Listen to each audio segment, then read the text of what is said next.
Okay, as good a time to kick off, so let's do that. So, quick thank you, first of all, to my Red Fort community for organizing and putting this together. Lots of effort has gone into us getting here, so a big thank you to them. Quick introductions. It's going to be myself, Malcolm Orekoya from NetUtils, and Mark Moore from the Cyber Resilience Center hosting for you today. And the rough agenda on the screen is basically both of us talking about cybersecurity, but from different angles. And some of our conversation will sort of overlap and overlay. So you'll hear a bit from me, hear a bit from Mark, and back and forth like that. If you have any questions, please feel free to drop them in the box, and we'll try and see if we can address them towards the back end of the webinar. So to kick things off, I'll hand over to Mark and move over to his side. Thanks, Malcolm. Thank you, everybody, for joining us on the call as well. Good to see you all virtually speaking. Here you go. Here's the first slide from me. Introduction. I am CEO of something called the Cyber Resilience Center. I am also a serving cop, which is a slightly odd model, isn't it? That may or may not reassure you. I don't know if there's a rush for the exit at this point.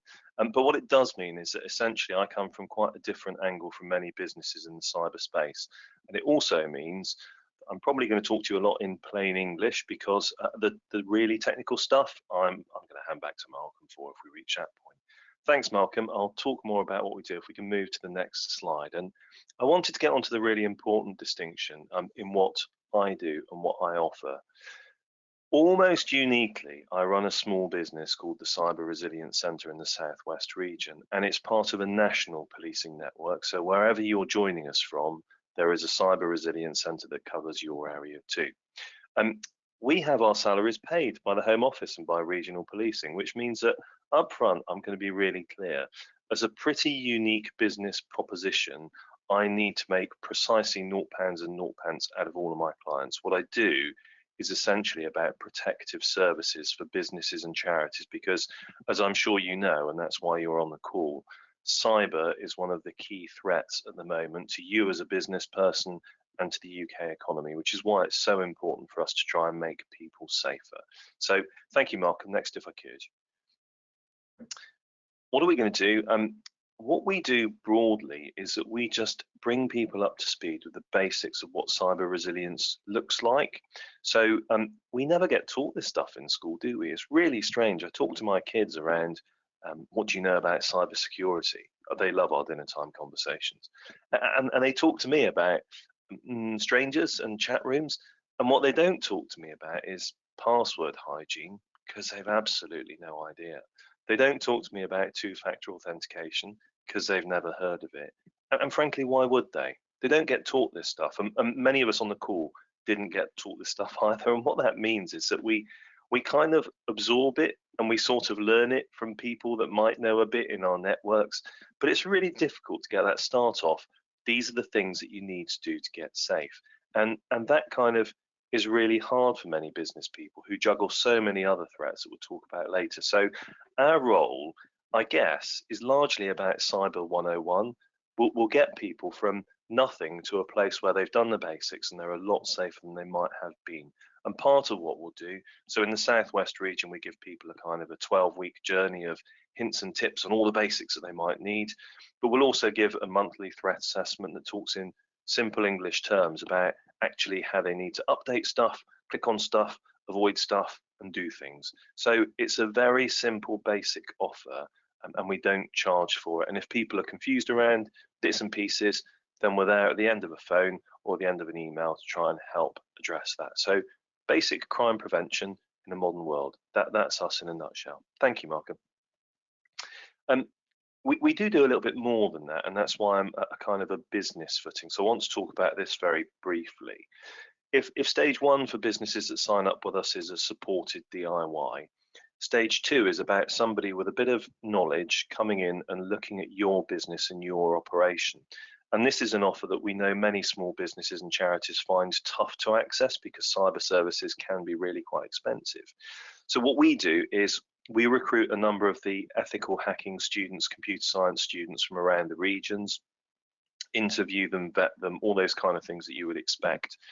And we use them then to deploy technical services and other services into businesses that need them, but on the basis of a student rate rather than a commercial rate. So it's intended to be there for businesses that otherwise can't use anything. So if you want somebody to tell you if your website could be hacked or your internal systems could be broken, we can do that kind of stuff with a trustworthy badge, and you know that you're dealing with somebody safe. We can look at your business continuity plans, we can research you, we can even train your staff. So there's a number of offers that you might struggle to find commercially or to fund commercially, and we try and fill that gap for you. And that, as I say, is across the country. Thank you. The last thing that we do, so here are a list of my kind of partners within the Southwest region. Sadly, if you're breached, I can't come in and put things right for you. That's probably a relief to you, actually, because it would go dreadfully wrong. But I do know a whole bunch of businesses, all of which have got the certifying body badge from a company called IASME.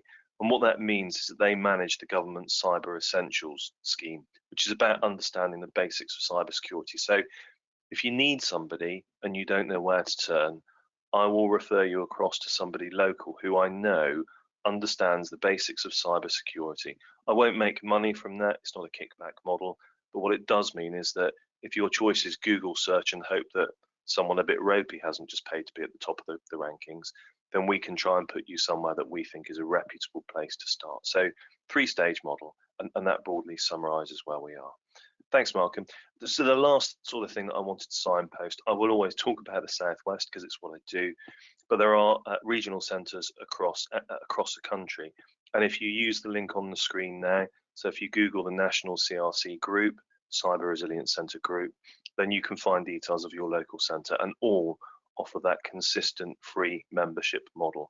So we're there to support you, and if you're a larger business, we're there to support those in your network because often they pose a risk too. So that's a whistle-stop tour of what we offer. Malcolm, shall I pass over to you for the next stage? Yeah, absolutely. And some of what you said there just kind of ties into who we are, really, talking about, searching Google, looking for a trustworthy partner to work with, and trying to figure out who's paid to be at the top and who can actually help you out. So we are a trusted partner for most of our clients anyway, and we've been in business nearly 30 years next year. A bit of a potted history of NetUtils, short for Network Utilities Systems Limited. Is we've been in the industry starting out in authentication and authorization space. We were historically helping a lot of mobile service providers authenticate and run through their systems there, and then over time, we've morphed into different things over 30 years. Firstly, into a value-added reseller of networking and security vendor equipment, providing in-house support, etc. And then over the years, as more stuff has gone into the cloud and security has become more paramount, and we've fed off basically what our clients and prospects want from a managed service provider or a managed security service provider, we've started offering more security services. So in the last 6, 7, 8 years, potentially, the focus has shifted more to a security provider, right? So some of the badges at the bottom there are nice and helpful. One of the ones that Mark mentioned from IASME is the Cyber Essentials Plus, or just a basic Cyber Essentials certification, which gives some sort of comfort to you guys that at least we internally are doing what we're trying to get our enterprise and small business clients to do, right? Hence the badge there as well. So what do we do now predominantly, and what do we focus on in terms of cybersecurity for small businesses? Well, in short, we're trying to offer at the moment a small, medium enterprise the ability to consume their security as a service in the most cost-effective way, obviously, but in an easy to consume way as well, in terms of best of breed technology for the size of your organization, and we're very much focused on the small medium enterprise. And I'll talk about the reasons later on in the presentation, and Mark and I will cover some of the reasons why this is specifically important for a small medium enterprise, especially looking back at the legacy and what the bigger guys are doing in the industry and how that's whittling down to the small and medium enterprises. So I'm not going to go through everything on the screen, but essentially what you see on the screen here is our effort at providing the A to Z of cybersecurity protection for small, medium enterprises. Now, you don't have to take all of it. You can certainly take some of it, but there is hardly any meaningful part of cybersecurity protection needed by an enterprise that's missing from what you see on the screen here. Some bits you will have already, of course. Otherwise, it'd be difficult to be in business. For example, just exchanging emails has to be done in a protected manner. So even if you're a small startup and you sign up with Microsoft or Google, at bare minimum, you need that email security protection. Otherwise, I'm not sure you'll be getting any successful emails, because I think we probably get more junk and spam emails than we do legitimate emails nowadays anyway. So you'll have a lot of difficulty weeding through your inbox if you didn't have that basic stuff. So that's NetUtils. That's where we've come from, and that's where we are at the moment, and the kind of services that we can provide to you. Thanks, Malcolm. Yeah, it's really challenging, isn't it? Because there's so much stuff out there, and it's so hard to find your way through all this when you start up. And I kind of reflect. So I'm running a small business. I'm not a cyber expert, and I've had to find my way through this as well. And over the time, I've learned a bit, I think, about why. Bless you for coming on the call. Why so many people just don't, why it's really, really tough to engage. The first thing is that I've noticed, despite the fact that we all watch endless spy movies with people tapping on screens and solving the problems of the world and hacking launch codes, actually, if you talk cyber to people at parties, they just want to walk in the other direction. Like, it's worse than being a cop, frankly.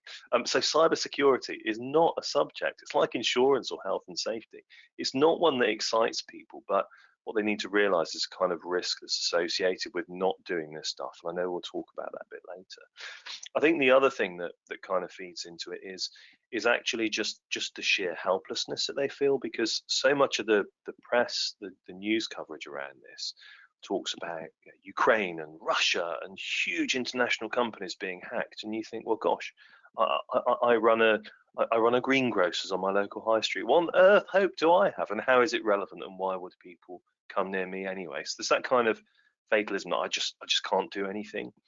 And of course, third, in my fabulous number of pictures here, is just the cost, because cyber feels really expensive. And if you talk to somebody about a cyber service, they're really expert. This is really technical stuff, and it really isn't cheap quite often. That's the perception.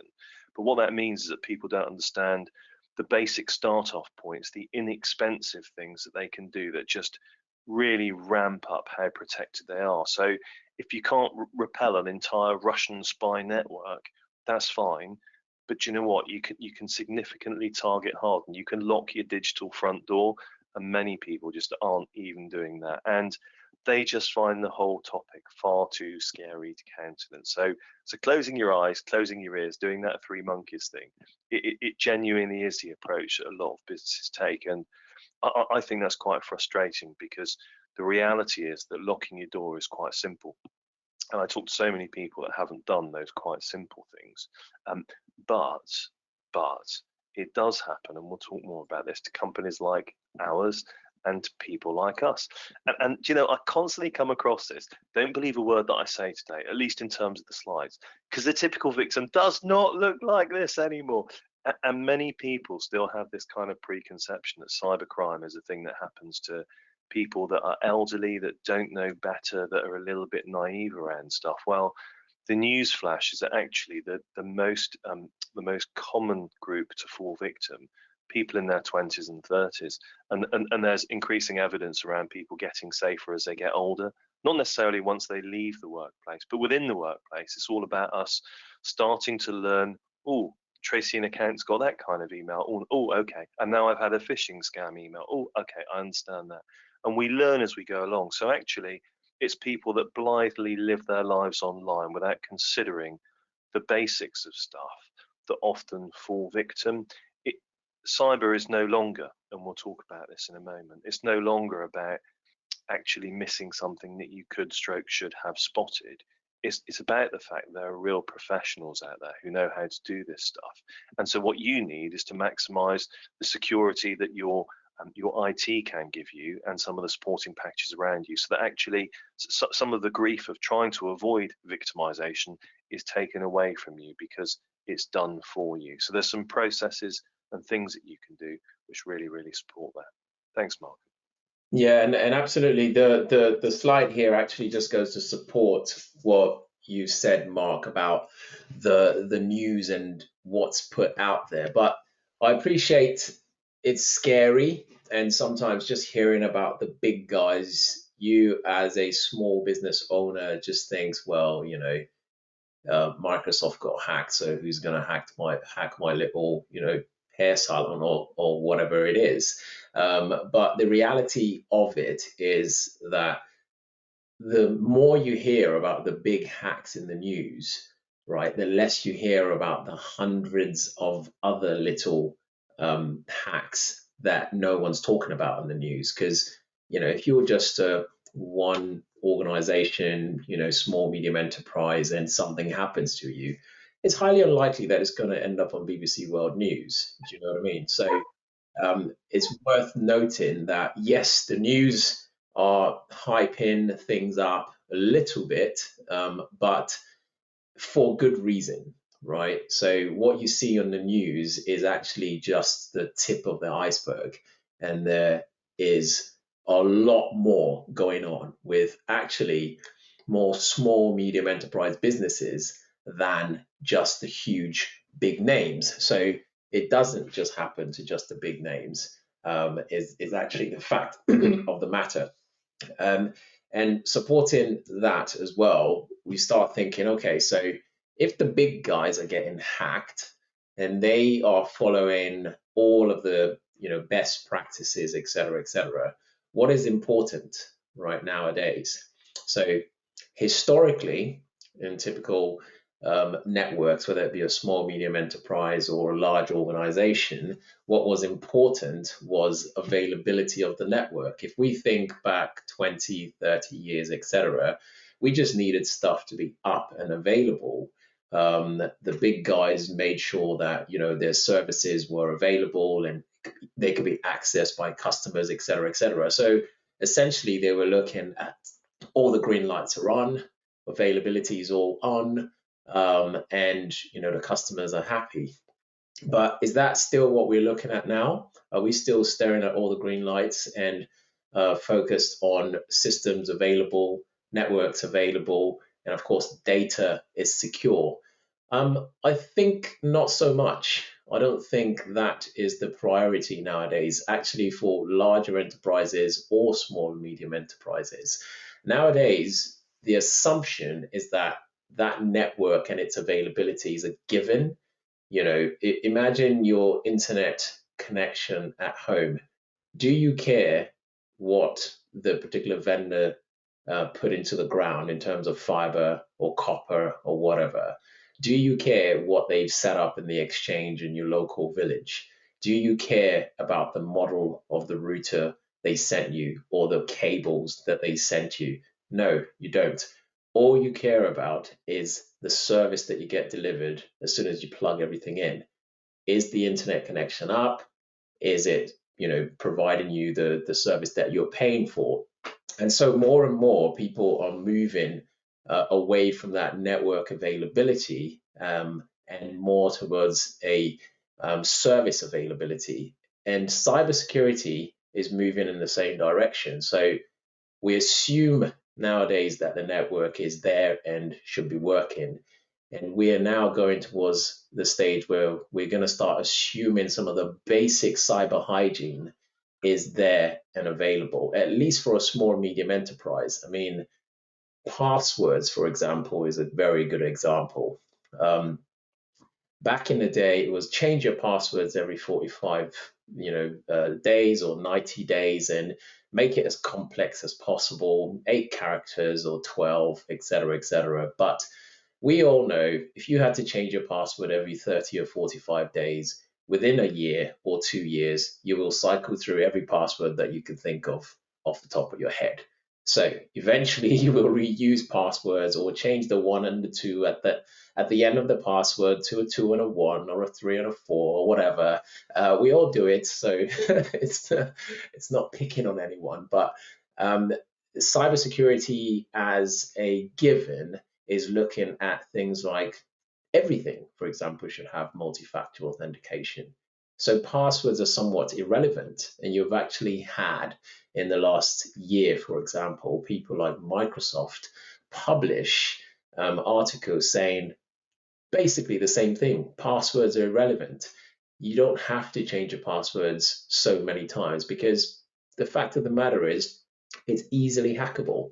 And so the basic cyber hygiene nowadays would be something like multi-factor authentication. And that is just one example of many things that are going to be just a given in terms of cybersecurity. So I think ultimately, we're definitely not looking at green lights anymore and just making sure the network is available. That's a given. If that's not happening, then you're doing something very, very wrong.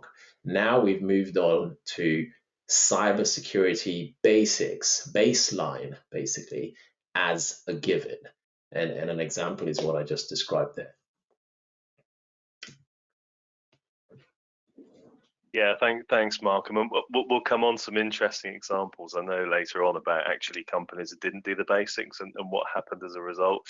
And it's interesting, isn't it? So often we've spoken already about the fact that it's not just big businesses.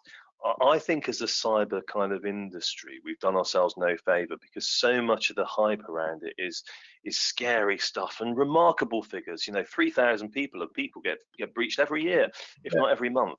But actually, I go back to really reliable government figures, which would show that 2 in 5 businesses every year spot a breach, 2 in 5.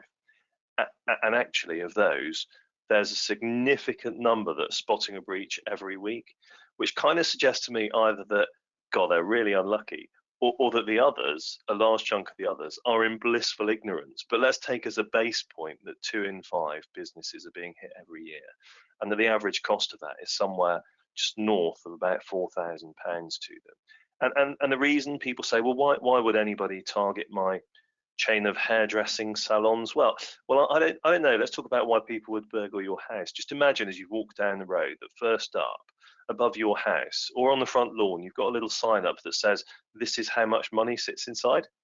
Because that's what we all do as businesses, right? I mean, it's publicly available information. We file our accounts. So people know exactly how useful a prospect I am in terms of attacking. And I suppose to extend the metaphor a little bit further, if you walk down the high street and try keys in every lock, chances are you're not going to succeed or get anywhere. And I'd hope somebody probably rings some of my colleagues before you get very far down the road. But in cyber terms, that's resolutely not true, because every time a vulnerability is made public, there'll be a whole host of businesses that aren't updating their systems, that aren't doing anything about it, that aren't aware. So actually that key to open the door because of an insecurity, so suddenly it's not a case that it doesn't work at all on any houses on the high street. It works now on a third of them. So as a cyber criminal, I'm just going to keep trying that, and eventually it's going to open a door, which might be the door to your business, if you've not done the necessary. So the big companies have all done that stuff. They've patched it, they've got teams, they've got knowledge, but small businesses don't. And that's a real challenge. And that's exactly why they get hit, because they don't have the backup or the systems or the processes, and because they don't have the knowledge or even the inclination. So typical victims, not always the massive companies that you think, far more often the small ones, and they're the ones that I hear from on a constant basis, because they're my kind of client basis. Thanks, Mark. Next, if I could. So again, this is another trope, isn't it? Somebody hooded in a dark room hacking away at like some kind of spy. It's really interesting, isn't it, when you get in some of the stuff around who's doing this kind of thing.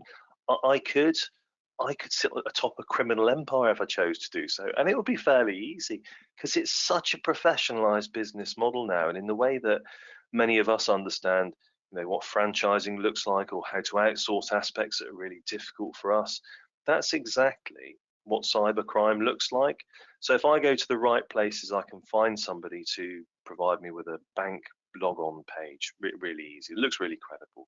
I can get somebody else to sell me a series of breached accounts where the email passwords have been broken.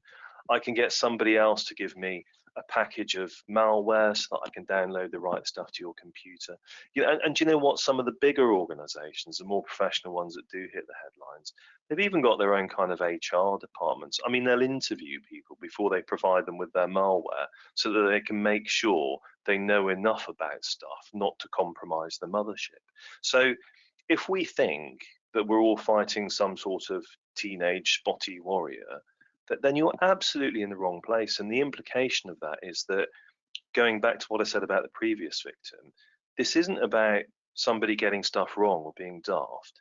This is about the fact that you're up against really switched on people who do this full time and recruit all of the necessary skills. And I still see so much stuff that says, look out for grammar mistakes.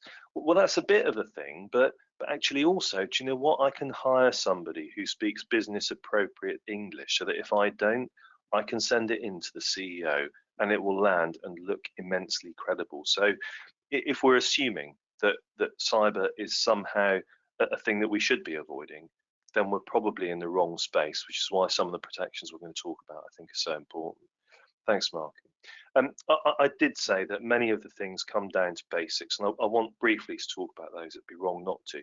But there were a series of attacks over in the US in the last year, which some of you on the call might recall. So Colonial Pipeline was one where gas supply from the country was really disrupted. There was JBS, meat processing plant, and because it's a global enterprise, a breach there meant that there were headlines in the UK about the price of our steaks potentially going up in Tesco. The joys of being interconnected. And a third one, which I can never recall, which was in the financial sector. But the outcome of those three attacks alone was ransoms which were paid in the order of $55 million, fairly significant. And when the US Oversight Committee looked at those, as they did, what they found was that what actually lay at the base of those was simple stuff. People had admin accounts with open passwords. They hadn't updated systems to provide patches. So yes, there's a whole host of really complicated stuff that's really important, and particularly as you scale up. But more often than not, even large businesses, the first route into the system, the first foothold, is because somebody does get something basic wrong in terms of cybersecurity. And that's why, briefly, I want to talk about these things. If you haven't come across the site, haveibeenpwned.com, it's worth a look. It's run by a Microsoft director, and people like the FBI feed into it with details of all the compromises that they become aware of. So if you type your own email address into there, not your password, it won't ask you for that. Type your email address and it will tell you how often your account has been compromised, how often it appears on the dark web, and in relation to which breaches. And the implication of that is that if I bought something for my partner last Christmas on a perfume site that said you have to create an account and log in, and I used the same password that I use for Amazon, or heaven forbid for work, then that's compromised as well. So you need to be keeping your password strong and separate, and that's really difficult for people. They don't understand how to do it. So we will talk to them about things like password managers and how they can do it within their browsers. For many people, they haven't got a clue. And I'm not going to go into that today, but if you haven't got a clue, reach out to me and we'll talk afterwards and we'll run you through some of that stuff. Two-factor authentication, or better, multi-factor authentication, is a thing that, again, many people, none of us were taught about at school. So lots of business people don't understand. And it's a basic route. It's not necessarily the text code thing that we all once dreaded. I live somewhere rural and it was a nightmare. But it's the thing where, something will be sent to a separate device for you to authenticate and confirm who you are. So for me, it's a series of constantly changing codes that sit on my mobile phone. So even if I tell you that my password is something really secure, like Liverpool 1, Man United 3. You can't crack it anyway, people, because I've got that two-factor authentication in place. And the last thing that I want to mention is just being up to date. So yes, most of us kind of get that Windows 7 isn't the best place to be right now, or that Internet Explorer might not be the most secure browser. There is something about constantly updating, and there are various things that have happened just this year which mean that Log4j are massive insecurities, which mean that all of our systems really do need to be up to date. But I want to just encourage you to think not just in terms of the laptop that might be in front of you, but also the mobile devices that many people are using to be part of your business ecosystem. So if they're running on a phone that's 5 years old and they're using it for personal stuff, are you reassured and are you confident that that phone can't have been compromised so that their business emails are also being read as they send those from their accounts? I think that's a really important consideration too, and increasingly as cyber criminality professionalizes, we look for the points of weakness, and often that's been the mobile devices and remote access in the last year or two. So those three things: passwords, two-factor or multi-factor authentication, and just updates and patching are probably the most basic and important things that you can do. Thanks, Martin. And here you go, because I just like to show off a picture of my dog and share personal details inappropriately. But do you know what? It's okay for me to do that. 20% of people put their details of pets on social media last year and then used it as their password. And constantly the kind of list that comes up around most common passwords is password 1234. It's the name of my pet or my kids. That's so easy to hack. So I'd like to introduce you to Lola because she's gorgeous, and I can safely do it because she's not my password. But if there's somebody on the call who is using their pet name, maybe just think twice. But don't worry, because you're far from being alone. Thanks, Mark. The final point I want to make, so I talk in terms of basics quite often. I think it's really important. And when I deal with small businesses, my sort of thinking is if I can get them to do those basics, then they're going to avoid most of the attacks. Do you know what? If they avoid 99% of attacks by doing those basics, that's great. However, if you're a company of 100 people, that means that every time there's an attack, one person gets it wrong, right? So the odds become different as you scale up. So for me, when I start talking about government basics like cyber essentials, which make sure you've done that real ground level stuff, I know that that means that you are something like 2/3 less likely to make a claim on your cyber insurance. So doing basics is enough. It's a great place to start. There does come a point though, where you're big enough, you're complex enough that you need a bit of help and support in the background. And that's where, I'm really interested in the kind of partnerships there around this call, because I think that's where you start getting into what's the trusted space, what are the products that I need that might do some of the legwork for me to make sure that those breaches are prevented or the impact of them is minimized as and when they do happen. And that can be either in terms of your company or, and it's a slightly different conversation, all of the complex companies within your supply chain network. So how safe are they? What are they doing? How are they protected? Because they pose a risk to you too. And something like 93% of large companies say they were breached over the last year as a result of their third-party suppliers. So, last point from me is that yes, do the basics. They're really important. But also you need to be thinking a little bit more widely sometimes. And if you haven't done the basics, here you go. Here's a scary one from earlier in this year where the Information Commissioner's Office fined a company that had just been hit by a cyber attack, something like £100,000. I mean, that's just what you want on the back of a business calamity, isn't it? But the reason that they did it was because the company in question was dealing with data, which was kind of sensitive and important, and it hadn't updated their systems. And they hadn't put two-factor authentication in place.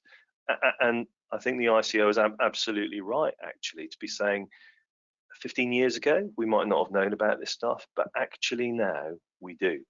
And part of doing business in the same way that you have an accident book and a health and safety policy and expect to have the pants sued off you if you don't, forgive me, part of doing business is also about those basic cybersecurity measures, and simply saying, sorry, we didn't know, we didn't get around to it, is no longer going to wash. So getting those basics in place is essential, and probably as you start to scale up, doing a bit more is essential too. Thanks, Mark. No, that's and yes, Oh, look, I've got the last slide. I have to say this, don't I? That's how you sign up on our website. Sorry, that's my one plug of the whole call, and I almost missed it. I told you. So there you go. Let me pass back to you.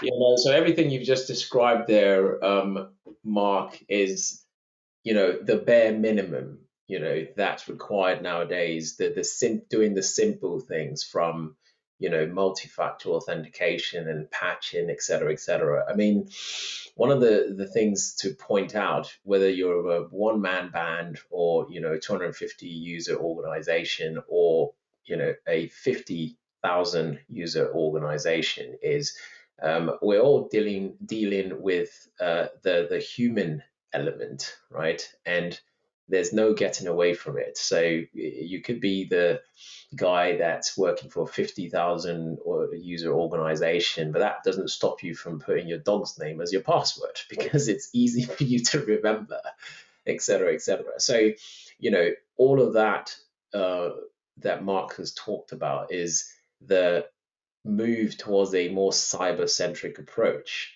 Now, as you become slightly bigger and you're going from simple to complex, like Mark said, one of the most common things that's been happening over the last sort of 10 years or so is to move everything to the cloud.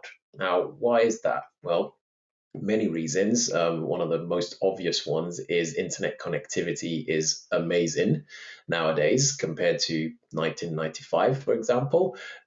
So you can basically run off a 4G connection. You can actually run your whole business off a 4G or 5G connection. You get ridiculous speeds for your internet broadband pretty much almost anywhere in the country for quite a good price, actually. Internet connectivity is not that expensive, so that's a tick box. And then if you want to move from a slightly smaller organization to a slightly bigger organization, and you don't want to have all the responsibility and headache of dealing with all the security that you have to, then it makes a lot of sense to go to a bigger provider, because obviously they've done all their due diligence, they have all the services in place, and all you have to do is put an email address and a card down, and boom, you're connected. Easy peasy. So hence the huge growth in some of these cloud service providers, Microsoft, Azure, Amazon Web Services, Google, et cetera, et cetera. You start a business today with 2, 5, 10 people. Most people are going to start with either Google or Microsoft, with their email, endpoint protection, et cetera, et cetera. But one of the things that's important to highlight with continuing to keep that cyber-centric approach is the question on the left-hand side. It's automatically protected, right? If I give it to Microsoft, surely they're huge, billion-dollar organization. Surely they have all the, steps and processes and systems in place to protect me. It's a kind of a yes and a no, but irrespective of the details of the yes and the no, the most important thing that I would like to impart on everyone on the call basically is it's ultimately your responsibility. That's really what it boils down to. Whether you hand it over to Google, Microsoft, or Salesforce, or whatever, it still requires your due diligence to make sure that your cyber-centric approach that you started off with, when you were slightly smaller and growing, making sure your passwords are complex and not using your dog's name and, using multi-factor authentication and all that stuff. Once you move into the cloud, you have to validate and do your due diligence to make sure that the systems and the processes that you're now using as a service from the cloud providers are actually, up to par, and they have all the correct security configurations and services and features turned on. I say turned on because a lot of the things that you need are available, because obviously these huge providers like Google and Microsoft will not be in business if they didn't offer you everything you needed from A to Z. So I can say that the features are there for you to use, but it doesn't mean they're all turned on and enabled once you signed up to them. So Continue to focus on a cyber-centric approach, even when you've outsourced and delegated part of the responsibility to your cloud providers, is a very important message there. And then the final thing I wanted to talk about is what is important to you? What do we care about? So I've talked about, the network availability being a given, cybersecurity hygiene at a very basic level, like Mark's talked about, should be a given. And as you grow into a larger organization, then that cyber-centric approach with your third parties and your partners, again, like Mark highlighted, you need to do the due diligence on, right? But ultimately, how you should be looking at it is, what are you focused on? Are you focused on your user experience as someone running a small medium enterprise, or are you focused on the service design on the back end? Well, more and more what we see is people just care about the user experience. User experience as a service is ultimately where you want to be. You don't care necessarily, or need to care necessarily, about the server in the background and the admin person in the background, sort of making sure the data records are up to date, et cetera, et cetera. That is something that you want to consume from your provider or partner or MSSP in a easy to consume way, first of all, but also in a way that keeps you and your organization secure, so that the end result that you get is a great user experience. I use the internet connection as an example, but just think about your Wi-Fi in your house, continuing that internet experience in your house. Now, you just care, or your kids maybe actually be a better example. They care about Roblox, for example, working and them continuing to be able to build the blocked houses as quickly as possible, and they start complaining if it's glitchy, etc., but they don't care that the router maybe needs a firmware update, or the cable's a bit flappy and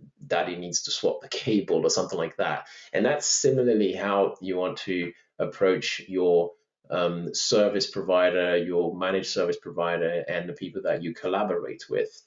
So talking about that, how can a managed service provider support you in delivering that user experience for yourself, for your organization, in an easy way? Okay, so ultimately what you want to be looking for in your managed service provider is someone that's actually focused on your user experience, right? It is the MSP's responsibility to make sure that the back-end service design meets the requirements, and they can take on that responsibility to make sure that all the green lights are on, all the services are available, all the data is protected. And of course, as I said earlier, it is your responsibility to validate that. Don't just hand it off and say, I'm going to pay them 20 quid per user per month. They said they're doing this. Hopefully they are. I'm just going to crack on with my user experience. No. You have to validate it. And there are many ways that you can do that. IASME, Cyber Essentials Plus is one. There are other accreditations like the ISO, etc.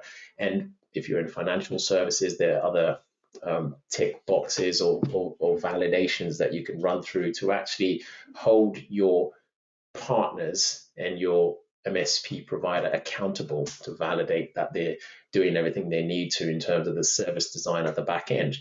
But once you've done that, you actually want to be focusing on your business. You want to be focusing on the user experience, and you want to be focusing on the ease of integration and collaboration with your MSP provider. Now, one of the things that I've seen over the last probably 3 years or so in our space in terms of being a managed security provider is that we have embraced in the industry more collaboration than I've ever seen in 20 years of being in the industry. We as an MSP, for example, appreciate that we can't do it all. the service design on the back end in order to deliver the user experience that you require on the front end, we can't cover it A to Z, right? There is always going to be a level of collaboration either with our vendors or organizations like the CRC or other MSPs as well, and of course with our customers as well, trying to understand their businesses, their processes, their applications, et cetera, et cetera. Back in, maybe a few years ago, people were worried about maybe don't share your customer information. Maybe two MSPs can't have the same customer because one might try and steal the other one and say, oh, you're using endpoint protection with these guys, and we're providing you, I don't know, firewall and switching and access point services. Well, maybe we can do your endpoint protection and you can get rid of those guys. Now, a lot of times we're not doing that anymore. We're actually finding that the guys that focus on endpoint protection can collaborate with the guys that focus on the networking element and leverage their expertise in that area, and vice versa. And so the end result to the customer is a great user experience shared with multiple service providers. So I would say a takeaway for the small, medium enterprise owners on the call should be embrace collaboration in all ways possible, because ultimately you're going to end up being able to deliver a better user experience for yourself and your business. But most importantly, though, don't do anything without validating. The responsibility is always still on you to do your due diligence, if that makes sense. And that basically brings us to the end of the webinar. Thank you everyone for attending and listening. I hope that you have found the information that Mark and I have shared insightful and useful, and hopefully you can use some of the reference websites for your business, or at least go check if your email address is on have been pawned and make sure you're not running through old passwords, etc., etc. So Mark, do you have any closing words? No, nothing from me, thanks. I think we've covered all of it off, but it's been really good conversations today, Mark. Thank you. No, brilliant. Well, I appreciate everyone's time. Thanks again for attending, and have a lovely rest of the day. All the best.